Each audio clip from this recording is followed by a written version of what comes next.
As I said, I'm Catherine Parnell, and I'm with Birch Bark Editing, and it's my great pleasure to host a poet and an essayist this evening. Kathy Fagan and Debra Monroe are joining us. Kathy's bio reads like this, and for those of you who didn't have an opportunity to read it on the website, I'll just go ahead and read it. Her sixth poetry collection is Bad Hobby, and her previous book, Sycamore, also published by Milkweed, was a finalist for the 2018 Kingsley Tufts Award. She's been awarded a National Endowment for the Arts Fellowship, an Ingram Merrill Fellowship, residencies at the Frost Place, Yaddo, and MacDowell, and was named Ohio Poet of the Year for 2017. Her work has appeared in numerous venues, including the New York Times Sunday Magazine, Poetry, The Nation. The list goes on. It's really very impressive. For more information, check out her website, and we'll post that link in the chat. Our other reader is an essayist. Her name is Debra Monroe, and she's the author of two story collections, The Source of Trouble and A Wild Cold State, two novels, Newfangled and Shambles, two memoirs, On the Outskirts of Normal and My Unsentimental Education, and recently a collection of essays, which we're going to be talking about this evening, It Takes a Worried Woman. She's published more than 40 stories and essays in a wide variety of publications, including the New York Times, Long Reads, The American Scholar, Salon, Guernica, and again, the list goes on. She's the editor of Contemporary Creative Nonfiction, an anthology, and she teaches in the MFA program at Texas State University. And more information can be found on her website. At this point, I'm going to turn the evening over to Kathy and Debra, who will be reading from their work.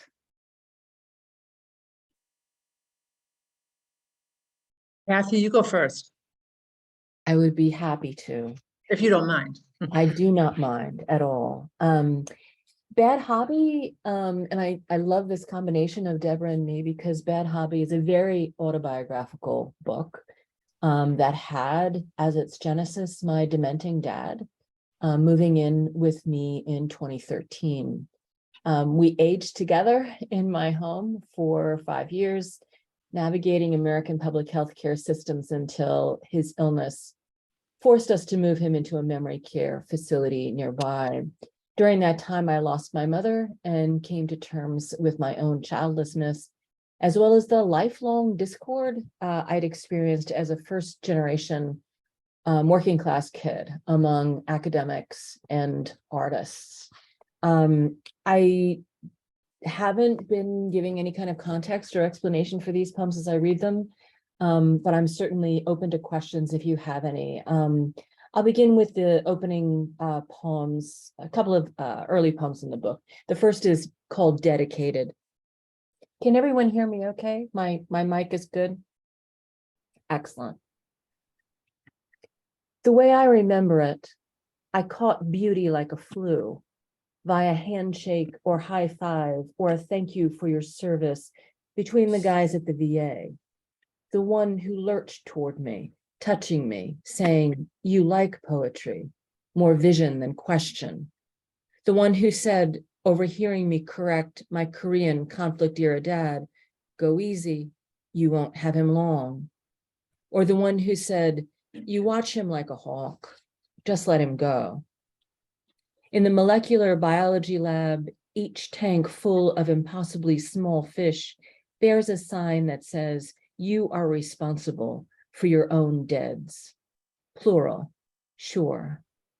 The older I get, the more I am reminded of song dedications on the radio. I called cousin Brucey to send out "I've Got You, Babe" to my parents on their wedding anniversary. When he played them Gypsies, Tramps, and Thieves, Bob and Marianne were understandably confused, but appreciative nonetheless. I myself have had 3 partners in my lifetime, and what I still love best about 2 of them is how I never had to explain that joke. There was all that time listening to radio or TV turned internet. I wish I could dedicate those spent hours now to my mom, so she could come back a while. She wouldn't have to know she was dead. like we didn't know then how much time was passing. I would play with her hair like I used to and tell her stories until she began to doze off like she used to, waking only to say, I didn't ever know you loved me, Kath. You never wanted affection from us, Kath. Just like she used to. The wrong song, somehow the right song, playing on and on like a perfect virus.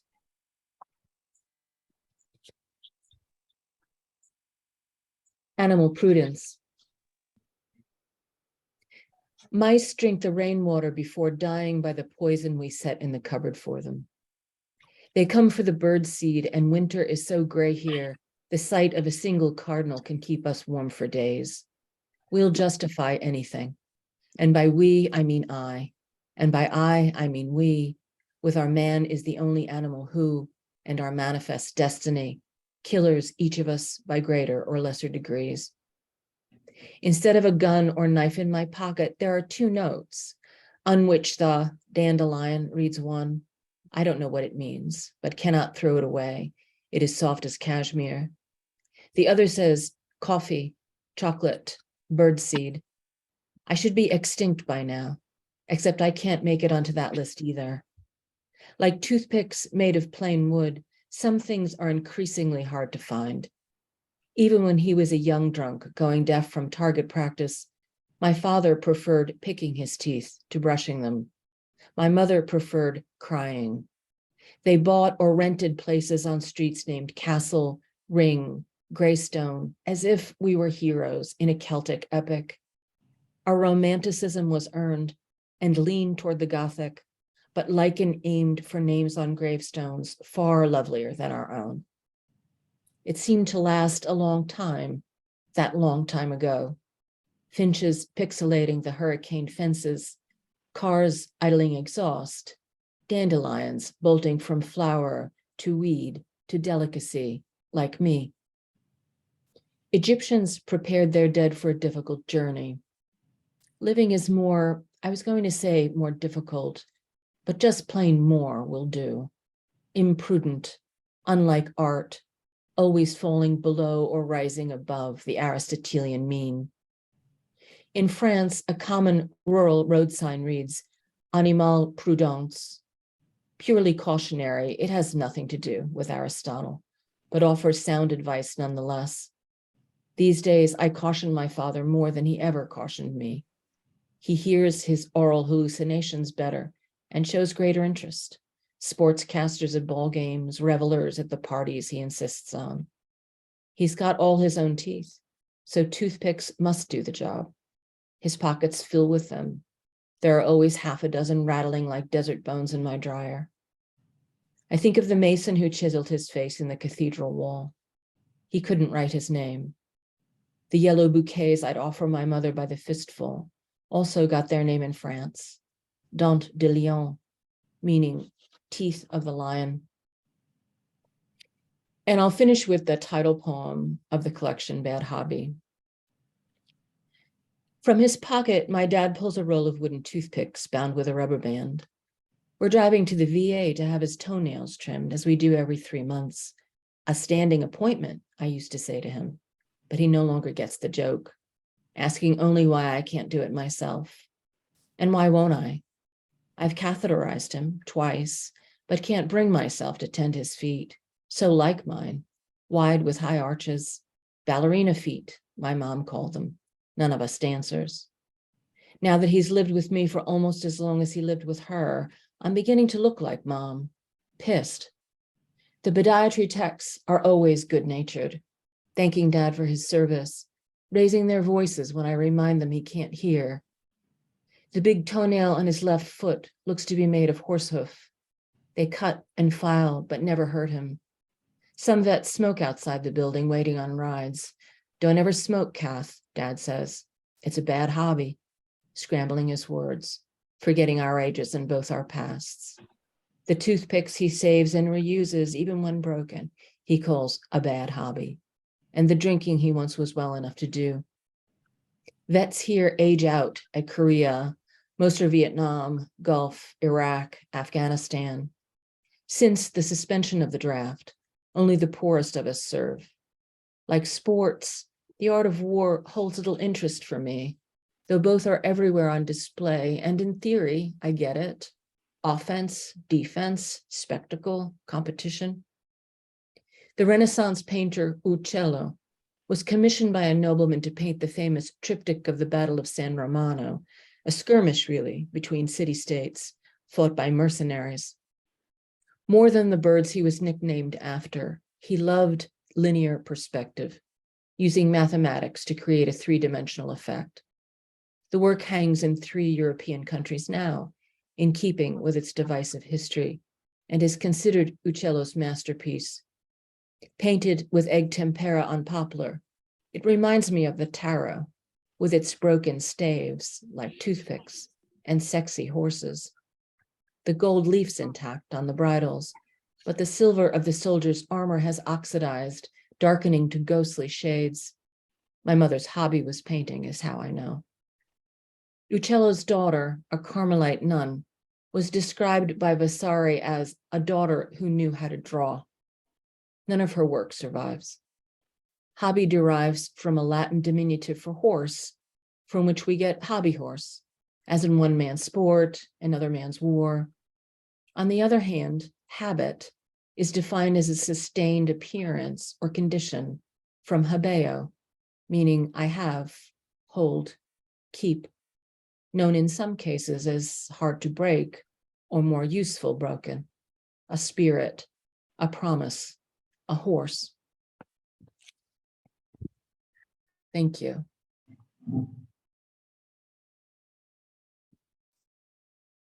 Kathy, that was great. Thank you so much for that beautiful reading. Debra, let's. Okay, I'm going to be reading from an essay, a little patchily. Okay, it's called The COVID Sunday Drives. I always called the, everything okay? Okay, I always called the order to shelter in place lockdown. Quicker to remember and say, though my stepmother, who uses quotation marks like others use underlining for emphasis, wrote a letter from Wisconsin to say her, quote, lockdown was, quote, worse since she was trapped, not due to COVID, which was fake news, but because the house she shared with my father was a prison.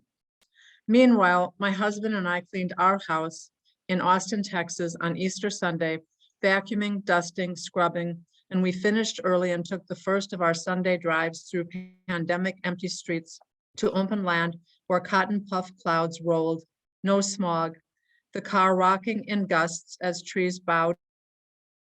My husband told me that over the next hill was a church he remembered from decades of bicycling, decades of muscles stretching and contracting, days, weeks, years, miles recorded in inky columns of notes in a wall on our garden shed, a church he'd bicycled past before the city got expensive and people bought houses in what used to be country towns, which became exurbs, and commuters filled roads too dangerous for bicycles by then.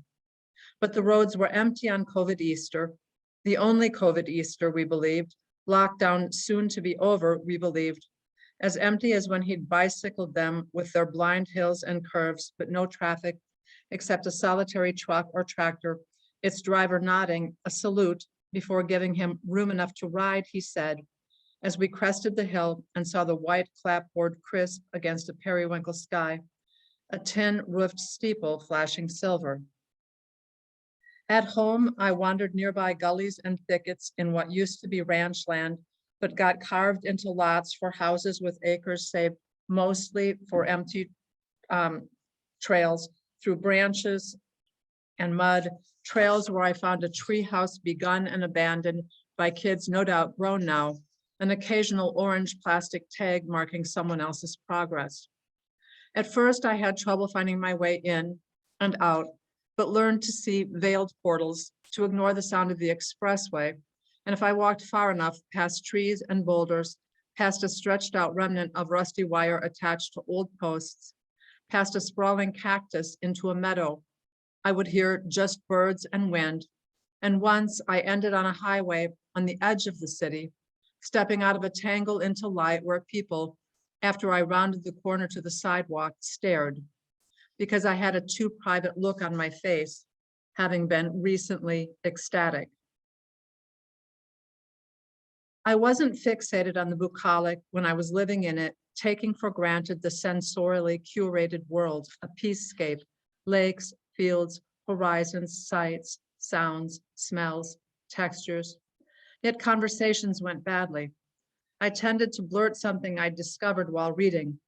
Communism has good ideas badly delivered, I said in phys ed once, a fine fall day, tennis day. I feel blithe, I said to a friend of my mother's I'd passed on the sidewalk, hurrying to my after-school job on a slushy, sunny, early spring day after long winter. I didn't yet understand I'd give up what I thought was the entire world.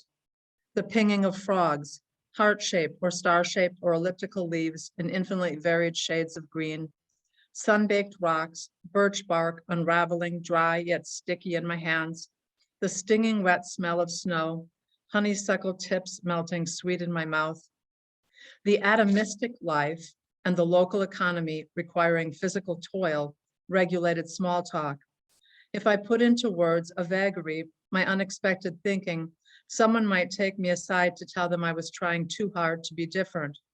The linguistic anthropologist Shirley Bryce Heath found that most people become lifelong readers because a parent or parents modeled the habit.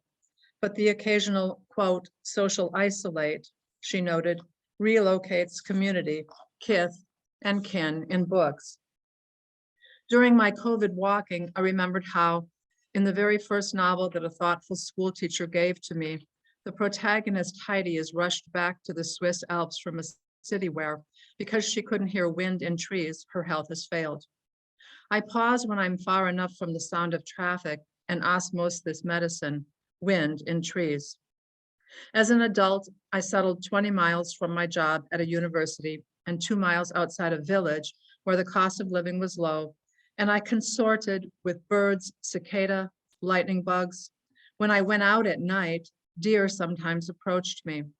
Then I became a single mother, my daughter the only Black child in a classroom or on the school bus, and adults and children on the playground pried or kept us at arm's length. When she was a baby, she looked only at my face or at the sky or tall trees, or wonderingly, her eyes focusing at the moon. We had to live somewhere differently imperfect, part Eden, minus the lush garden, where the majority, minority, dominant loyalties, the tribal habitat would be more cordial. Karl Marx left behind his village idiocy for London, preferred people and ideas, outsiders absorbed, flourishing. After I fell in love with a man in a city, with a son, a good life underway, my daughter and I moved. I live and will likely die without enough wind in trees, with solitude that ends at the house's edge, the property's edge, enforced by privacy blinds and privacy fences, anonymity in a crowd, a consolation. The rural and urban divide, the never the twain shall meet divide, is a national and political problem and a private and personal problem, mine. Okay, so we started driving on Sundays to all these small towns. Every Sunday, I studied the muddle of history, science and anti-science factions. People wore masks in the city and didn't in the country. Protests as likely to have occurred 100 years ago as now erupted in cities, including Austin, and white supremacists counter-protested. Placards dotted city lawns, Black Lives Matter, frequent, or We Heart the Police, infrequent. City dwellers mostly endorsed one presidential candidate. In the country, 8 by 3 foot banners on barbed wire and 3 by 5 foot flags flying from poles in stake pockets on tailgates endorsed the other. We saw a barn painted with one candidate's name, painted the way barns used to be to say gold medal flour or mail pouch tobacco. Memories of times I'd lived in the country when it was still easy to ignore who'd voted for whom overrode my recent memories. For instance, that in 2016, my daughter left home for college in a small town surrounded by fields and farms. She endured bias-motivated vandalism and finally a brutal assault hate crimes, which made the post-election uptick of verbal incivility in the small college town harder.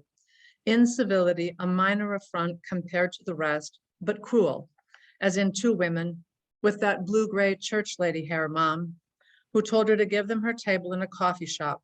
Get used to it, one said. A new broom is sweeping clean.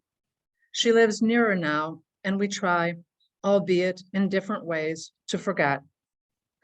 On Sundays, I let myself believe I'd moved away from a hushed landscape for my daughter's formative years and could still return.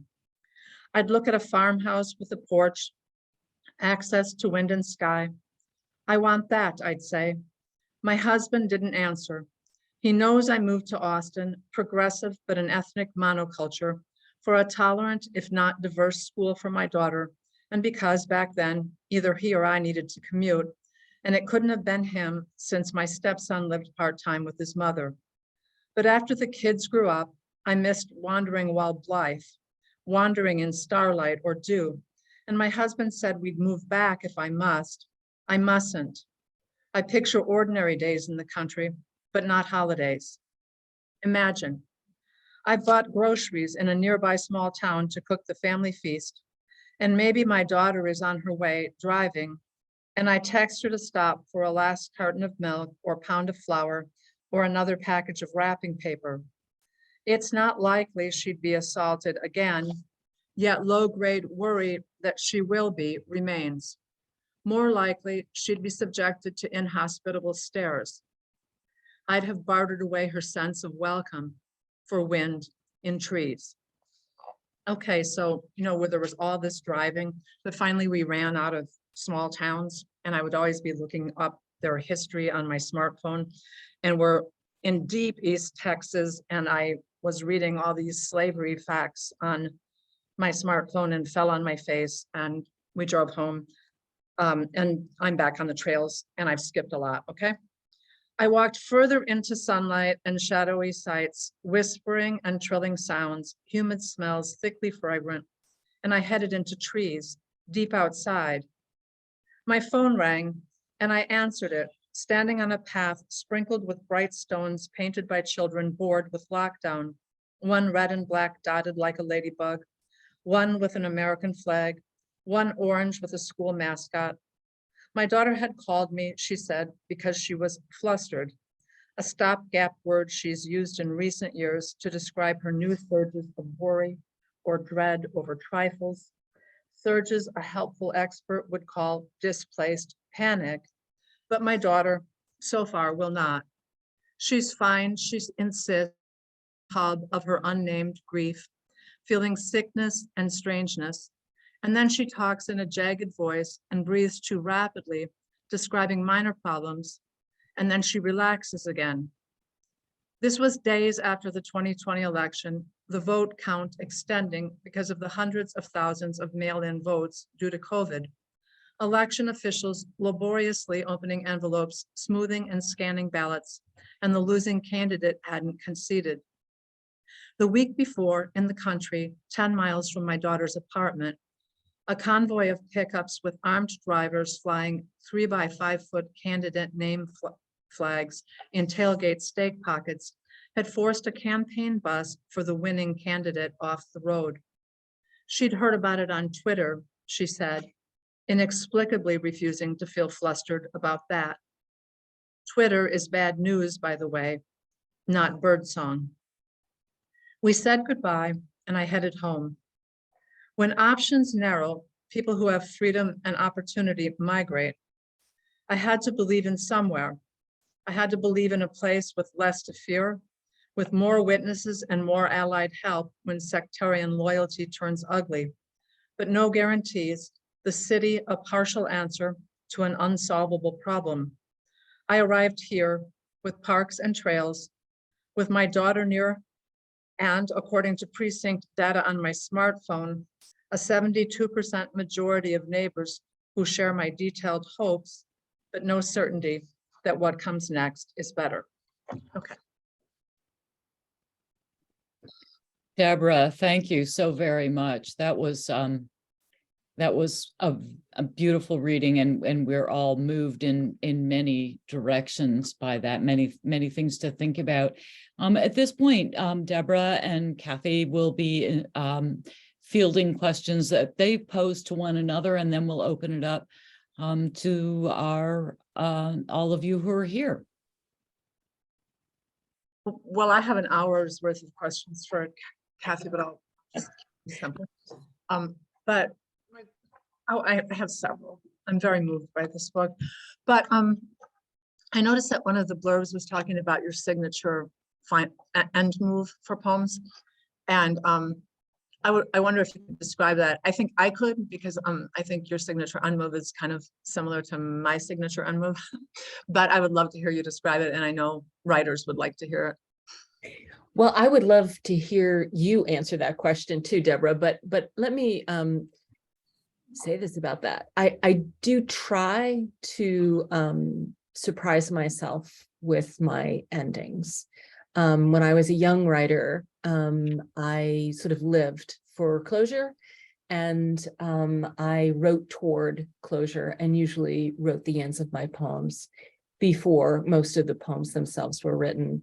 And I weaned myself out of that bad habit, and tried poem by slow poem to find another way forward. And in doing that, I think, I'm not sure that this characterizes my end move especially well, but I do think that one thing that I learned was that there is no one right way to end a poem, that there are several directions in which poems can move. And closure is not so much about finishing the story as deciding when to stop telling that story, right? Do you want to, I mean, is this sounding resonant to you? Yeah. I mean, I think it's not a signature end move as much as it's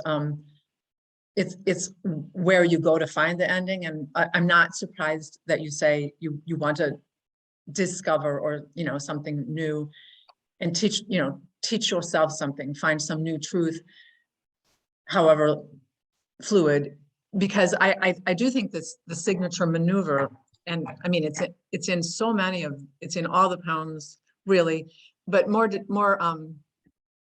probably less explicit. Well, like for instance, in foray, forest, the French Right. foray, like at the end, there's this like sort of rounding up of all of the things that have been dispersed in the earlier stanzas, which are all over, in a good way, like all these like apparent digressive moves. But there's the wood tick, and there's the tree, and there's the preserved trees hanging in jars in trees, and in the last stanza has all of those image in them applied to the self, and then a final line. And I mean, I do think you do that rounding up of like the other imagery and trying to make them speak to each other and it feels brand new because, trees and ticks and pears and all of those things have never coexisted in the same frame before. And that's the poem that leads you to end. I mean, that leads you to this one, which is, I used to believe I had been preserved by something. Now I think I am the preserving spirit, with my leafy fragments, sound of wings in the canopy, blood draining swiftly from the head. That's the wood tick, the tree. And I look up, neither ghost, host, nor guest, exile, speaking for one reason only, and the reason is love. I mean, yeah, I just think I think it's incredible what I wanted to hear. And in the middle poems, I just don't, it's not as overt because they're not quite as, well, you called them autobiographical. They're not as tied to situations and family and friends. They're a little bit more like image driven, Right. Right. No, that's right. I think that there's a lot of, yeah, the childless poems exist in that second section, in that middle section. There's poems of travel in that middle section. And while they're related, in many ways to the mom, dad, grandparents' poems. They are more meditations than they are narratives. And I do find that the narratives, because they're so associative, they're both narrative and associatively drawn, there needs to be, maybe that signature end move is about trying to pull the pieces together, knowing that it's not going to be a pretty package, right? But there's got to be a reason why I, as a writer, am thinking about bringing all of these threads together, and how am I gonna bring them together in a final moment without timpani, right? Without sort of a lot of drama, but just some kind of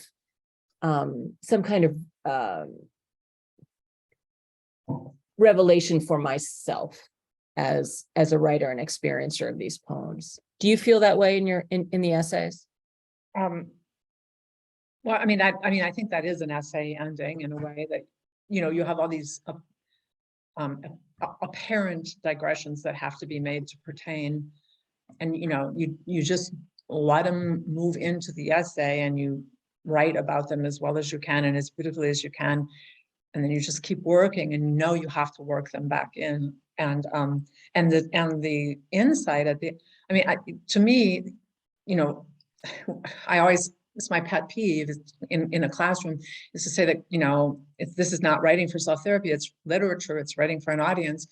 And I'm not saying that I don't heal some while writing, but I wouldn't heal it if I wasn't able to find these surprising corollaries and associations that overlap, and well, I cut out so much of the Sunday Drives essay, the part where we're in these small towns and I'm reading all this immigrant history on my smartphone. And I mean, that's what I had a big epiphany the day I fell on my face about how you live in a world that's that ugly and that imperfect. Which does, my ending doesn't feel very earned in the excerpt I read, because I cut out all the way to it, which was my pears, my wood, my tick, right, my tree. Yeah. Beautiful, beautiful. I love that essay. I'm so glad you read from it.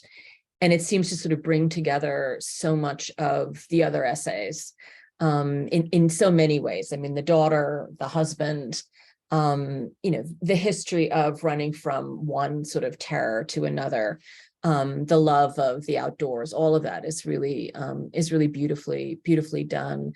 I just want to sort of move into maybe something a little bit more general. This might be a question that, and it's sort of related to a question that I saw in the chat about memory and truth. Are there moments, for me, I mean, I'm a poet, I'm not a nonfiction writer, I'm not used to writing poems as baldly autobiographical as these. You have written many essays, and obviously you've come to terms with truth and memory and all of that. Are there moments in this book when you ask yourself if you've gone too far, either revealing something about yourself or something about someone else? Well, I wrote 4 books of really autobiographical fiction and 2 memoirs, and I think I answered that question. I mean, everyone has to decide what they're going to write about and who they're going to write about. They have to find out where they draw the line in the sand. And I made those decisions a real long time ago. And I really wrote this book fast. I didn't write for 4 years because of a bunch of family emergencies. And then when COVID hit, I just wrote and wrote and wrote. And I was just crystal clear that the only people I felt like I owed any privacy to was my daughter and my husband. And I do write about what happened to my daughter, but I really don't. I mean, there's actually times where I say that's her story to tell. And I don't even like talking about the phone call.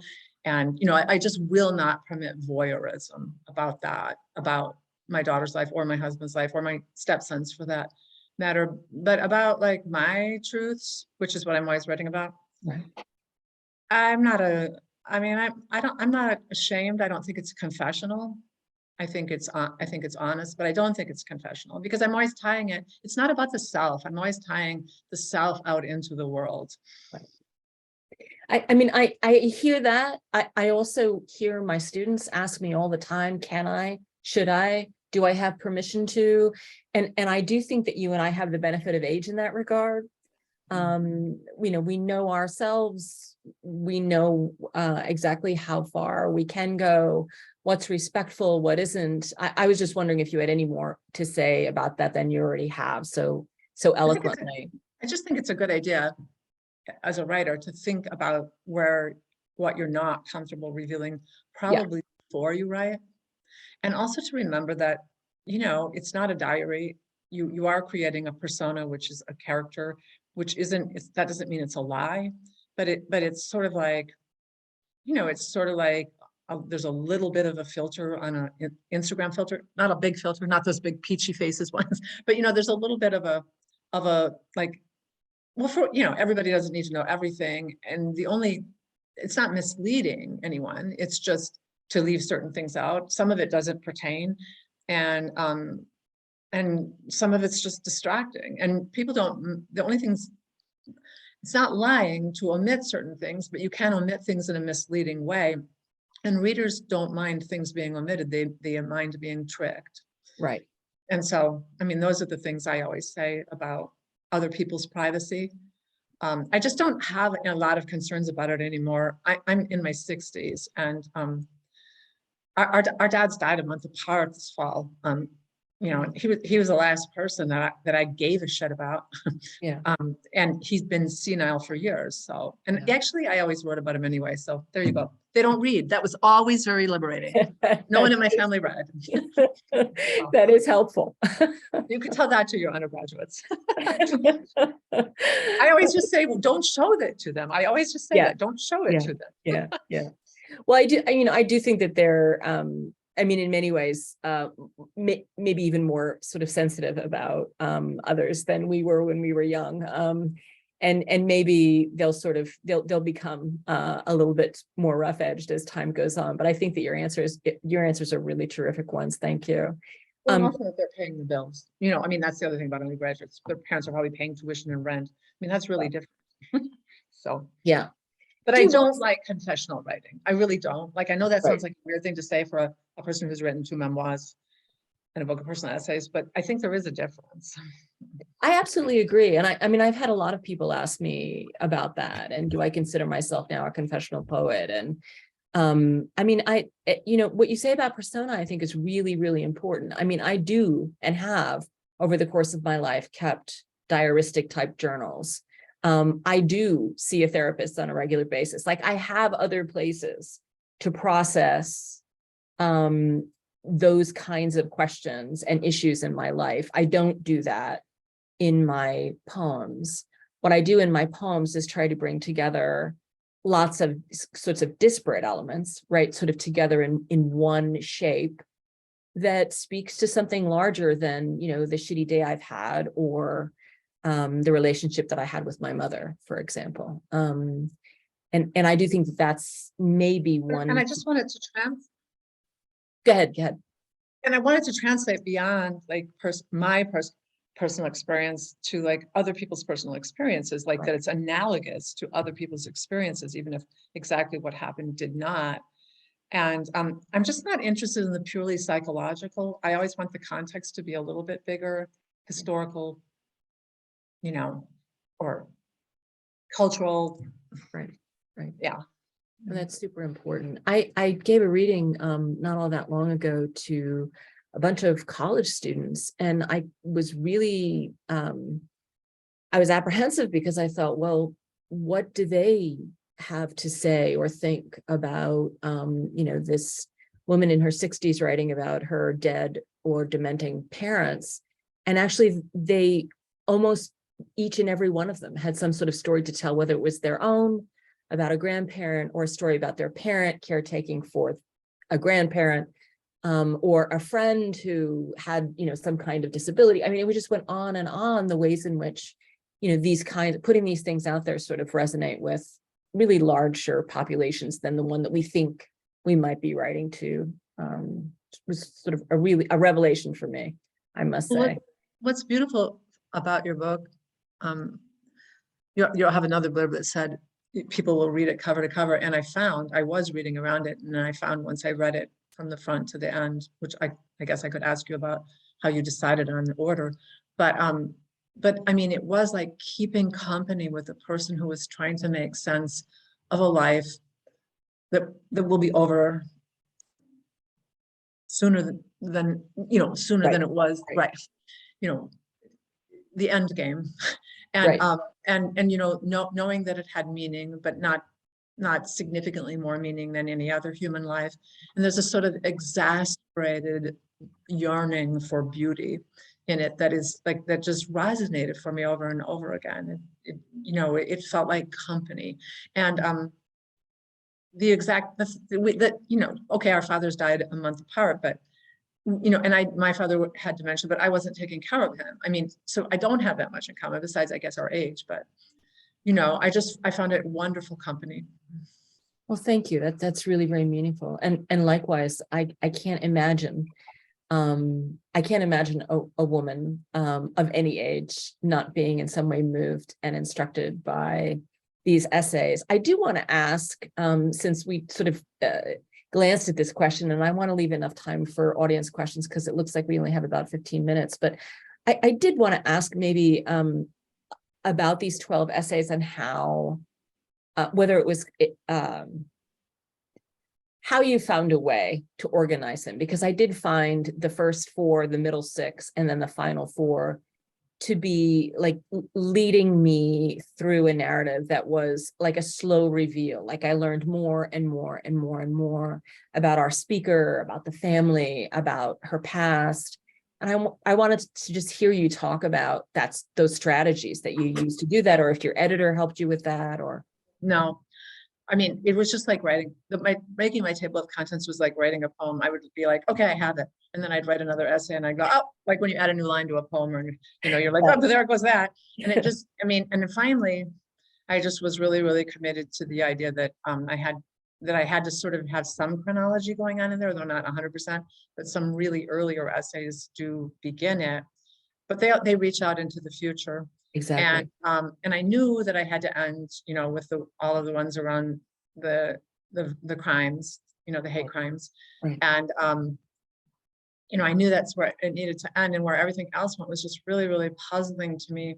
And it wasn't until I just made it into sections, and I for a month I couldn't have told you how the sections were different from each other, why section 1 was discrete from section 2, and it bugged me for a long time that it was 4, 6, and 4 as opposed to they were symmetrical.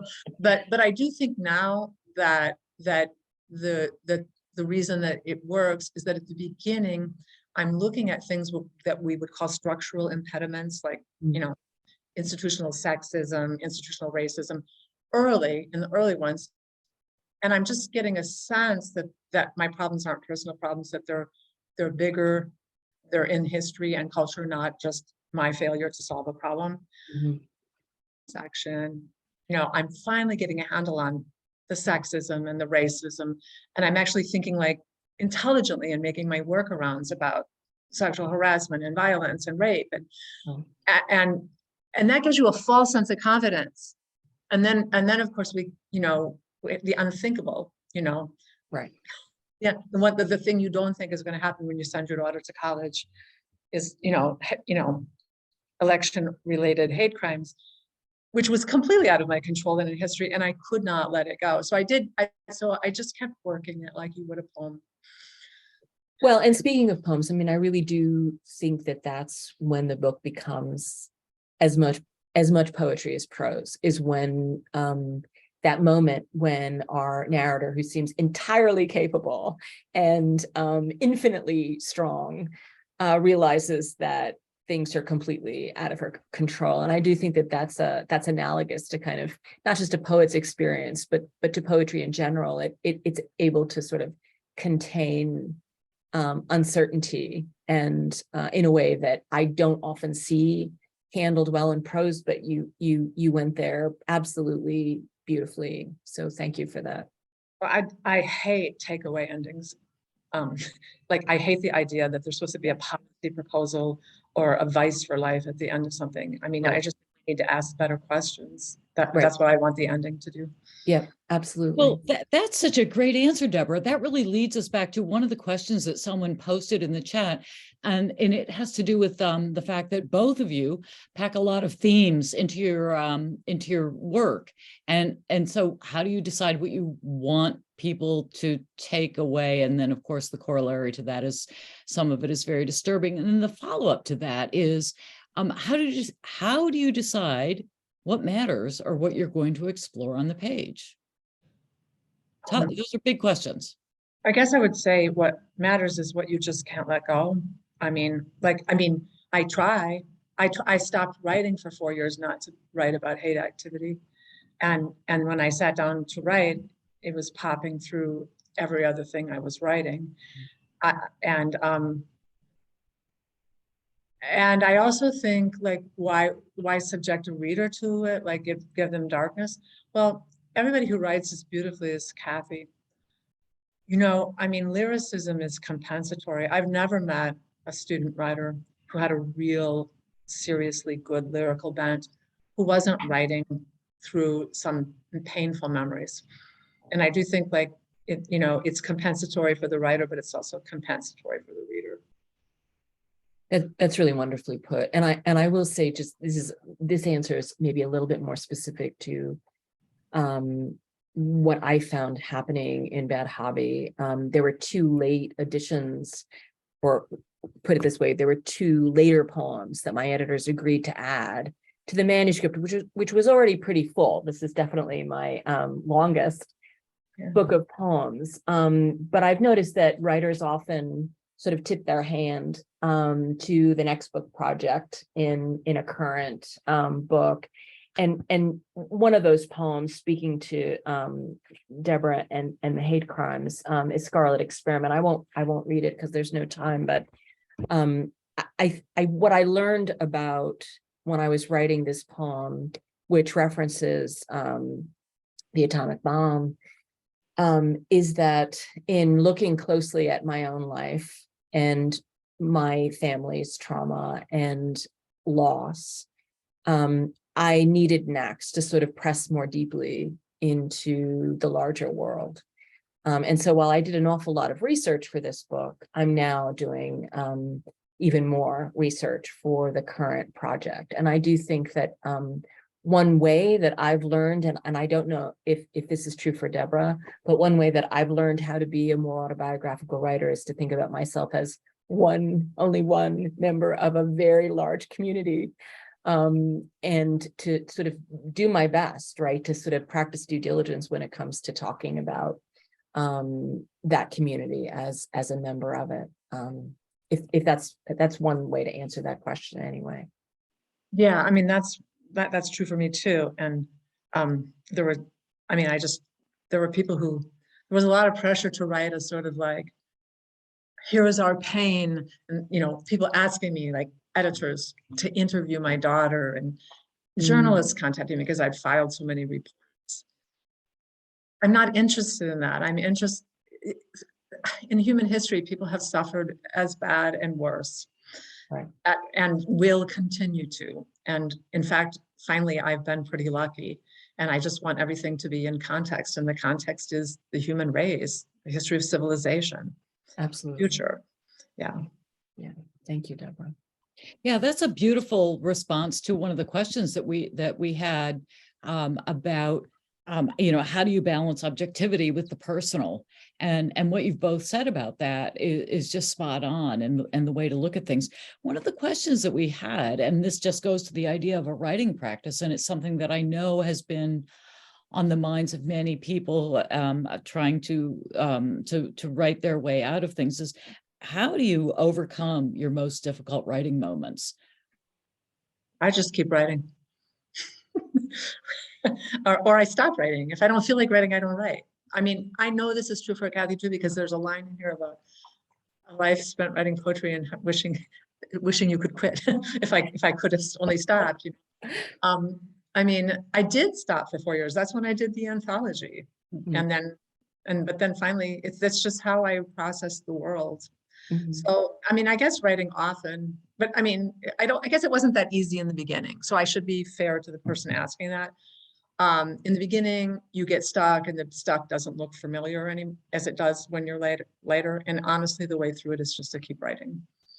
I get that question all the time from my students. And they're really, really good writers. They're really smart people, but they say, well, I'm blocked, or I'm stuck, what do I do? And I tell them to sort of take a deep breath and find something else to do for a little while, like, go out into nature, or, go to a museum, or, read a book, or listen to some music, or whatever it takes. Write about the same subject from a totally different angle. Different point of view. Absolutely. I mean, I think, this, another advantage of being older is knowing that this is the thing that you do. This is the way that you live your life, is by writing.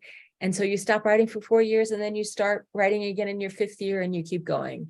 That's just what we do. And I tell my students, if you're meant to keep writing, you'll start writing again. Not to worry. Steve Yarbrough always says, if you want to do it, you'll find a way, which I think might sound a little pull yourself up by the bootstraps for some people, but he's right. I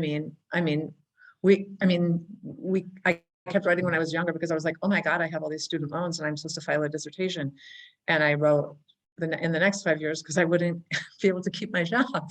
Right. And then after that, and then I had a contract, that I had to fulfill in 18 months. And yeah, but then you start to notice, like, you've been in that stuck spot before. And the only way out is just try it another way, try a different angle, take a break, come back at it, get some sleep. Right. If you've been writing at night, try mornings. If you've been writing in the morning, try at night. Right. Maybe a little bit of weed. I don't know, just for the first draft. I do have one piece of practical advice about that. Shut your eyes and type 3 pages before you let yourself even check the spelling or punctuate it. And if you get stuck, just say, well, they have to get across the room here, and then I will bring in this, and then just keep typing, and then don't let yourself revise. People do get stuck just because they're revising too heavily, because you're a censor. I love that. You're a self-censor when you're revising, and you're like an idiot savant. Oh, I think of such wild things when you're creating. Well, you can't let the same person both of those people in the chair at the same time. Right. No, I love that. It's like an automatic writing exercise of W.B. Yeats's or something. I really like that a lot. Yeah. So here's one last question. Debra's in Texas. Kathy's in Ohio, and I'm Red here. states. Sorry. And I'm here in Massachusetts, blue as can be, right? So, the pandemic, how did y'all write your way through the pandemic? Did you just keep writing? Debra, you said you just wrote. I hadn't been writing. This isn't fair to people who had childcare issues and who got really, really afraid. I had not slept for 2 or 3 months. I'm not exaggerating. Honestly, I was like looking for a psychiatrist to give me medicine for sleep, because all of the stress was just getting to me. And my husband had been hit by a car, and, then the pandemic came, and I was like, oh, good. Because people were this big on Zoom. And I started like writing every day. And then I was actually on leave for the next year. So for me, it was a very healing time. And I know that's not fair to people who found it traumatic, but so I can't answer that question. I mean, I was like, I just wrote every day of the week, and like half days on Saturday and Sunday. Like, I'd get up at 5 a.m, leave my earplugs in, and do the automatic writing. And then every afternoon I'd be like, oh, this is kind of shitty. And then it would get worse and worse and worse. But in the morning, I'd be full of enthusiasm for being the idiot savant again. I don't know. It felt, I don't know. I had the opposite response during the pandemic. I just stopped. I was sort of lucky because I had Bad Hobby nearly done at that point. So, it wasn't going to be a huge problem for me to stop writing. But I realized that I needed to keep writing somehow, but poems were just not, they just didn't seem possible for me, nor was reading particularly easy for me. So what I did start doing was writing little micro essays. And I did those strictly because I had no investment in them whatsoever, right? I could write and not think, where am I going to publish this? will this be in a book? It was just writing for writing's sake, but they had a certain kind of form, right? A small little essay. And I actually learned a lot doing that. And I wrote a lot more than at the end of 2 years of lockdown, year and a half of lockdown. I had written a lot more than I thought I had. And I slowly but surely sort of got back into reading and writing poems. But yeah, I was in the vast majority of folks who found it difficult to do much of anything other than stream television shows, lighthearted television. Right. This has just been a fascinating conversation, and both of you have offered up some personal and professional anecdotes, stories, essays, poems, inspiration. We're all with you. And what I would like to tell everyone at this point is, please buy these books. Bad Hobby is a marvelous collection of poetry. I bought it. I left it somewhere in Vermont. I do have, It Takes a Worried Woman, and I'm going to be lending that to a friend, but I'll probably be gifting it to a number of people. So please support the arts, support these two amazing writers. And thank you so much for coming this evening. I appreciate your attendance. Bye now. Thank you so much, Kat, for having us. Thanks a lot, Debra. Thank everybody for coming. Thank you. Bye-bye.